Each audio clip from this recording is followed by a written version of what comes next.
Welcome to our first blog. तो आज आम आसचु पारादीप नेहरू बंगला विजिट करने। यहाँ गोटे छोट फैमिली पिकनिक। तो देखो धीरे धीरे आम आग को देखू कौन कौन आमर ये आइटम बना चली कमी समस्ते मस्ती मजाक करजय कर पिकनिक रे। तो ये आमर चिंगुड़ी आसला पारादीप रू बोधे यहाँ केते केजी अच्छी 2.5 केजी 3 केजी अच्छी ना 3 केजी चिंगुड़ी। ये आमर दीदी मैंने बसिकी बाछुंट रूबीअपा आ दीदी बसिकी चिंगुड़ी बछा चलती आसे ता भितर भी कहते जो चिंगुड़ी जी चोपा बाहर नहीं आउे दुकान में रिटर्न करने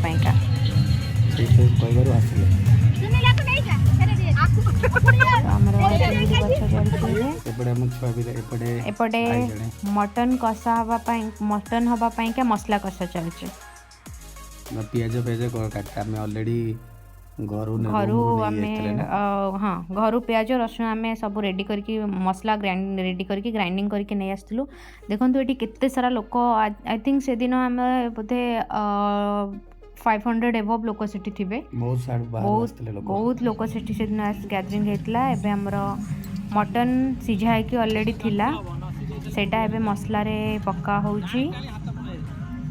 एक्चुअली वीडियो टिके भलसे करी हेलानी जल्दी जल्दी रे जेहेतु मसला ऑलरेडी कषा होता था वीडियो आम करूँ तो गोटे साइड रे प्रेसर रे बसी से सीझी होता पकाऊे मटन कषा होची।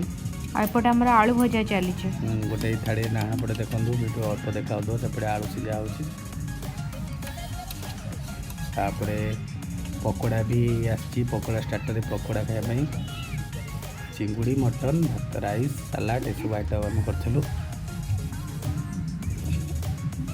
मटनटा बढ़िया मटनटा होता मटन धीरे धीरे बढ़ी हल्का हल्का कषा होची। पकोड़ा ऑलरेडी गोल रखी भिडियोटा भी बन पार नी मैरिनेट कर रखी देख पकोड़ा मैरिनेट कर रखी एबे पकोड़ा छणा हाँपाई रेडी पकोड़ा छणा पकोड़ा पणा छणा चलता एपटे समस्ते खाइबा भी चलता एक्चुअली अल्प अल्प वीडियो शूट होता फुल वीडियो करनलु बिकज जेहेतु भोजी टाइम चक्कर रोसे कर चक्कर वीडियो शूट हो पार नाला।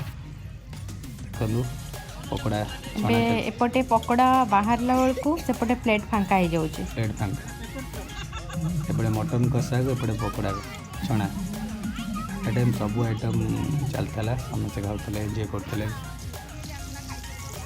के बढ़िया देखा फास्ट फुड रे जमी पकोड़ा बना हुए से टाइप पकोड़ा देखा सांग मैंने पकोड़ा कमी देखा कमेंट भल देखा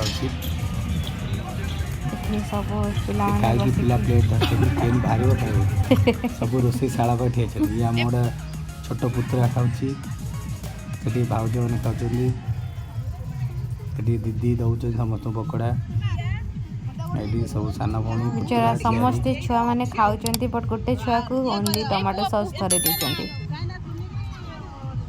सी छोट पुओ जे सी आमर बुली बुली तार टमाटो सॉस तार फेवरेट खाऊँ ना पकोड़ा पड़े छोट छुआ तो खाई पार नहीं टमाटो सॉस तार चाटिबार व्यस्त पकोड़ा टमाटो सॉस जेम सरजी कौन कर बुली बुली आसो पटे मुझे बांटे आसला अब दीदी पकड़ा दिए आउ खाई पकड़ा सॉस मांगती टमाटो सॉस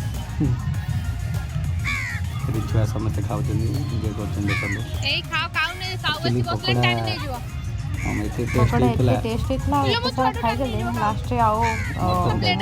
कर लास्ट से घर को पार्सल गला 3 किलो भाई पकोड़ा होता ये मैंने लुचि लुचि बस खाऊँ ये छुआर गोटे ग्रुप से छुआर गोटे ग्रुप आसला 2 किलो पकोड़ा हाँपाई आसले कषा हाँ बिकज 3 जन खाई न था मटन कि पकोड़ा एत टेस्ट है पुणी तापर गोटे केजी पुणी कराला देखो ये मटन ओभरऑल पूरा मटन देखो पूरा रेडी होगा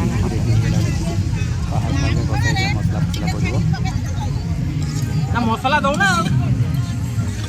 बढ़िया पूरे दे हां पकाई दे सब टेस्ट भी इतना मु ना खाई की कहू संडे खाइबो ना तो एक्चुअली ଜଲ୍ଦି ଜଲ୍ଦିରେ ହେଇଥିଲା, ବହୁତ ଟେଷ୍ଟି ଜଲ୍ଦି ହେଇଥିଲା। ଏଇଟା ଟେଷ୍ଟ ଥିଲା, କିନ୍ତୁ ଟିକେ ରାଗ ଅଧିକ ହେଇଥିଲା। ଆଉ ମଟନଟା ଏତେ ଟେଷ୍ଟ ବାହାରିକି ଯାଉଛି। ଆକ୍ଚୁଆଲି ଆମେ ସବୁ ଲେଟ୍ରେ ବାହାରିଲୁ ପ୍ରୋଗ୍ରାମ୍ କରିବା ପାଇଁ, ଫିଷ୍ଟ ପ୍ରୋଗ୍ରାମ୍। ସେଥିପାଇଁ ଘରୁ ଆମେ ଗ୍ରାଇଣ୍ଡରରେ ଅଦା ରସୁଣ ପେଷ୍ଟ ବନେଇକି ନେଇଯାଇଛୁ। ସେଥିପାଇଁ ଟିକେ ଭଲ ଦେଖାଯାଉଛି, ଗ୍ରେଭିଟା ଭଲ ବାହାରିବ। ନହେଲେ ଯଦି ଆମେ ଛେଚି ଦେଇଗଲେ ମଟନରେ ସେ ଖତରେଡ଼ିଆ ରେଟାରେ ଯେତେ ଜାଳିଥିଲେ ବି ଆପଣ ମସଲା ଏତେ କ୍ଲିନ୍ ଦେଖାଇଲା। ଗ୍ରେଭି ଆସିନଥାନ୍ତା ମସଲା। ମଟନ୍ ରେଡ଼ି ହେବା ଉପରେ, ବାକି ଚିଙ୍ଗୁଡ଼ି ହେଇନି ବୋଧେ। ନା ନା, ଚିଙ୍ଗୁଡ଼ି ଯେହେତୁ ଆମେ ବନେଇବୁ, ଚିଙ୍ଗୁଡ଼ି ଚିଙ୍ଗୁଡ଼ି ନାଇଁ ହେଇନି, ଛଡ଼ା ଚିଙ୍ଗୁଡ଼ି ହେଇଯିବ, ହଳଦୀ ଗୋଳା ହେବ। ଚିଙ୍ଗୁଡ଼ି ହେଇ ଚିଙ୍ଗୁଡ଼ି ଆସିଗଲା। ଚିଙ୍ଗୁଡ଼ି ଛଡ଼ା ହେଉଥିଲା ସେତେବେଳେ। ଆଉ ସେ ଚୋପାକୁ ନେଇକି ଚିଙ୍ଗୁଡ଼ିର ଯେଉଁ ତା'ର ଖୋଳ ବାହାରିଥିଲା ତାକୁ ନେଇ ଦୋକାନରେ ରିଟର୍ଣ୍ଣ କରାହେଲା। ଦେଖନ୍ତୁ କେତେ ବଢ଼ିଆ ଚିଙ୍ଗୁଡ଼ି, ଦେଖନ୍ତୁ 3 କିଲୋ ଚିଙ୍ଗୁଡ଼ି ସାଙ୍ଗମାନେ ଆଣିଥିଲୁ। ଦେଖାହେଉଛି କେମିତି ଜଲ୍ଦି ଜଲ୍ଦି ଚିଙ୍ଗୁଡ଼ି କାମ ସରିଗଲାଣି, ଖାଇବା ଷ୍ଟାର୍ଟ ହେଇଗଲା। ଖାଇବା ଷ୍ଟାର୍ଟ ହେଲାଣି। ବହୁତ ଜଲ୍ଦି ଜଲ୍ଦି ଭିଡ଼ିଓ ବନାହେଇଥିଲା, ସତରେ ଛୋଟ ଛୋଟ ସର୍ଟ ଭିଡ଼ିଓ ବନାଇକି ଏଡ଼ିଟ୍ କରାହେଇଛି। ଆଉ अरे लुण पन्नी काकुड़ सलाड ଭଲସେ ବି ମଟନ୍ ବାହାରେ ଏମିତି ସବୁ ଖାଇବା ସେତେବେଳକୁ ଅଲରେଡ଼ି 4ଟା ସାଢ଼େ 4ଟା ଟାଇମ୍ ହେଇଯାଇଥିଲା। ସବୁ ଭୋକରେ ଏମିତି ପାଗଳ ଥିଲେ, ସାଲାଡ଼ ଖାଉଛନ୍ତି, ସାଲାଡ଼ରେ ଲୁଣ ପଡ଼ୁନି, ସେମିତି ଖାଇଚାଲିଛନ୍ତି। ଚିଙ୍ଗୁଡ଼ି ସବୁ ଆଇଟମ୍ ମସ୍ତ ହେଇଥିଲା। ଦେଖନ୍ତୁ ପୁରା ରେଷ୍ଟୁରାଣ୍ଟ ପରି ଦେଖାଯାଉଛି, ଯେମିତି ଟେଷ୍ଟ ବି ଆକ୍ଚୁଆଲି ସେମିତି ହେଇଥିଲା। ଭାବନ୍ତୁ ଯେମିତି ଦେଖାଯାଉଛି, ଦେଖନ୍ତୁ ଯାହା ଯାହା ବି ଦେଖନ୍ତୁ ଚିଙ୍ଗୁଡ଼ିର କଲର୍, ମଟନ୍ ଆସିଗଲେ ଦେଖନ୍ତୁ। ଏ ଦିଦି କେତେ ଖାଇଛନ୍ତି ଆଉ ଉଠିପାରିଲେ। ଖାଇବା ପରେ ଆମର ଟିକେ ସେଇ ନିର୍ବଙ୍ଗଳାରେ ବୁଲାବୁଲି ଚାଲିଥିଲା। ସେଇ ଟାଇମ୍ରେ ଆସି ଗୋଟେ ସିପ୍ ଲାଗିଥିଲା। ସେ ସିପ୍ରୁ କ'ଣ ହେଉଛି ମୁଁ ଜାଣିନି, ବହୁତ ସାରା ପାଣି ବାହାରୁଥିଲା ତା ଭିତରୁ।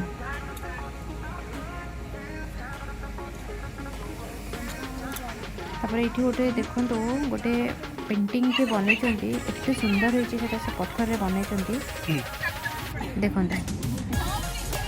ଏଠି ସମସ୍ତେ ଏନ୍ଜୟ କରୁଛନ୍ତି।